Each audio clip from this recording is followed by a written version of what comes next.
அப்படி ஒரு இடத்தை உருவாக்குவதற்கான சாமர்த்தியம் வந்து ஓபிஎஸ்க்கு இருந்ததா? அவர் தானே ஜெயலலிதாவால வந்து ஜெயலலிதா சிறைக்கு போகிற போது இடைக்கால முதலமைச்சர் அவர் தானே இருந்தாரு. அந்த இடத்தை அவரால் தக்க வைக்க முடிந்ததா? சசிகலாவோடு இருக்கக்கூடிய முரண்பாட்டை அவரால் தீர்த்து கொள்ள முடிந்ததா?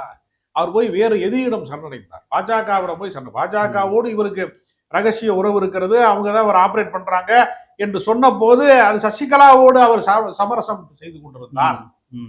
அவருடைய பிரச்சனை தீர்ந்திருக்கும். அதற்கு நேர்மாறாக பாஜகவை நம்பி சசிகலாவை பகைத்தார். சசிகலா ஒரு மாற்று ஏற்பாடாக எடப்பாடியை கொண்டு வந்தார். எடப்பாடி மிக தந்திரமாக அவரிடம் இருக்கக்கூடிய எம்எல்ஏக்களை எல்லாம் தன்மையப்படுத்திக் கொண்டு ஆட்சி அதிகாரத்தை சிறப்பாக ஆட்சியை முழுமை பெற்று விட்டதுக்கு பின்னால் இரண்டாம் கட்ட தலைவராக நீ இருப்பதற்கு கூட லாயக்கு இல்லாதவன், இரட்டை தலைமைக்கு நீ கேட்கிறாயா அப்படின்னு அப்புறப்படுத்திட்டாரு.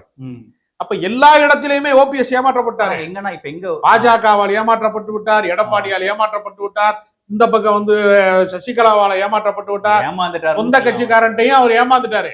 எல்லார்ட்டையுமே அவர் ஏமாந்து தன் தொகுதியில தானே நிற்க முடியாம கட்சி தன்னுடைய சாதிக்காரன் வந்து நமக்கு ஓட்டு போடுவான்னு ராமநாதபுரத்துல போய் நின்றா வாக்க வச்சு என்ன பண்றது? வெற்றி வரணும்ல.